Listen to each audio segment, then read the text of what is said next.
It is my pleasure to introduce our guest speaker this morning, David Harvey.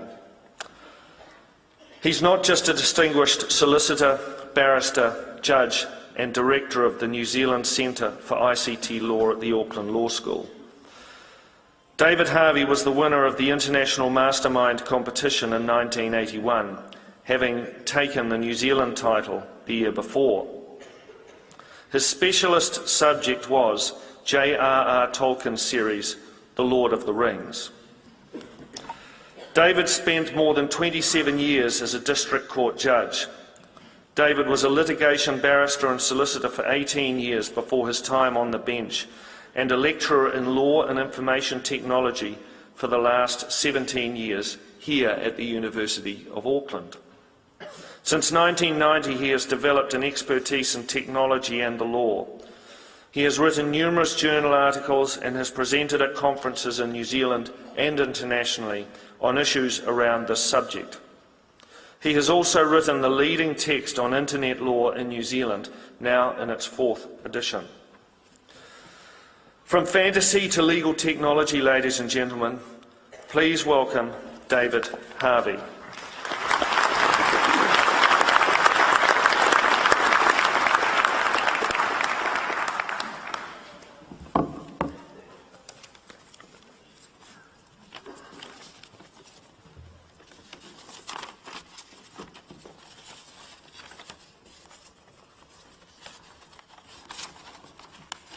Chancellor, Vice-Chancellor, members of Council, members of the University, graduates of the Faculties of Law, Engineering and Creative Arts and Industries, families and friends.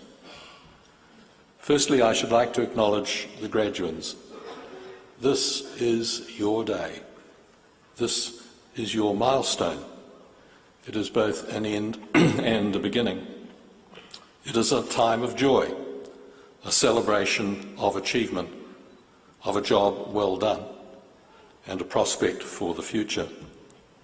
For you are the future, and your achievement recognised today will play a vital part in the shape of the future, both for yourselves and for our wider community. I recognise the honour that is accompanying my being asked to deliver this address to you today on such an auspicious occasion for you all. When I was asked to undertake this, I gave some thought as to what I would say to 3 sets of seemingly diverse graduands. For the law there was little difficulty because the law has been my discipline. But after some thought, it seemed to me that there were some themes that are common to you all, even although on the surface that might not seem apparent. The first theme is one that engineers will recognise. You all make things work. Engineers try to make things work in the safest and most efficient manner, bringing to bear a suite of knowledge and skills about the systems of the world. Creative arts and industries translate an idea, a vision, a concept from the ephemeral to the real, using a suite of knowledge and skills involving myriad forms of expression and communication.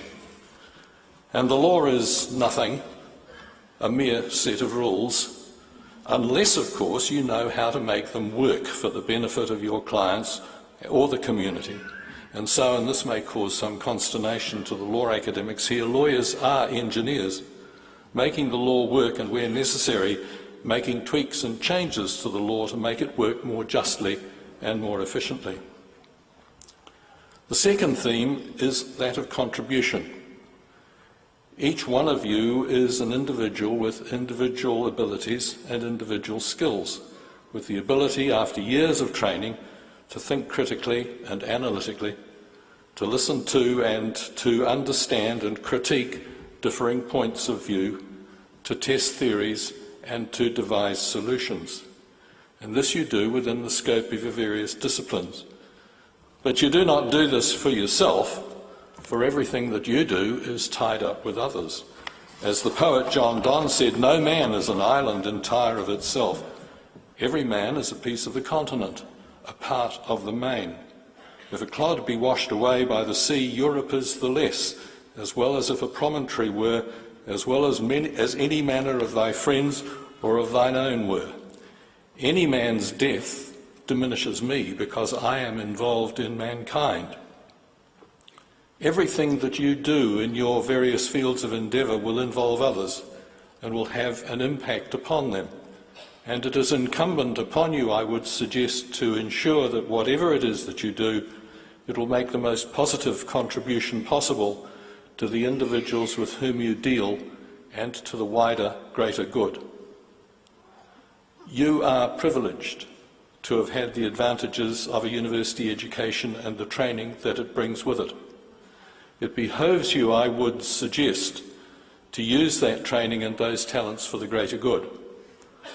Throughout my time in practice, I made a point of undertaking legal aid and pro bono work for clients who might not otherwise have been able to afford my services. This was a payback for the privilege that accompanied my law degree.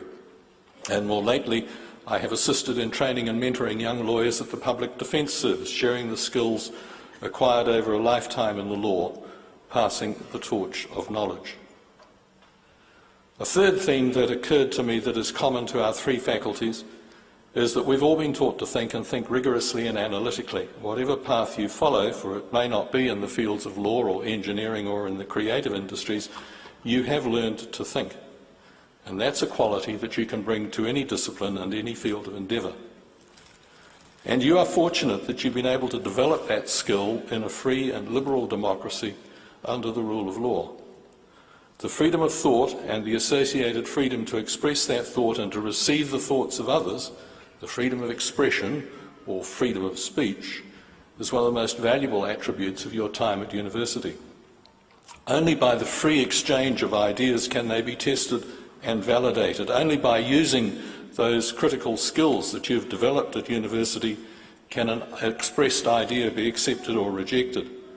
And that cannot take place if those ideas and opinions are suppressed or their expression is hampered or prevented. The lawyers among you will understand the importance of audi alteram partem, hear the other side before reaching a conclusion. It is the rule of natural justice, but it also applies in the marketplace of ideas. The other thing about freedom of expression in this world of social media, internet trolls, blogs, Facebook and Instagram is to test your commitment to it. You do not support freedom of expression if you only support the ideas with which you agree. The ultimate test for your commitment to freedom of expression is to accept that it applies to the speech with which you may disagree. But only when you've heard that disagreeable expression may you be able to use your analytical powers that you have learned at this university to evaluate it. But enough of that. This is your day. Tomorrow and the days after are your time. The world is yours, and the future is in your hands. Cherish your time. Cherish your learning. Cherish those of your teachers and mentors who have guided you through your education. And most importantly, cherish your friends and family here today and elsewhere who have supported you and assisted you in so many various ways. As the poet said many, many centuries ago, carpe diem, seize the day.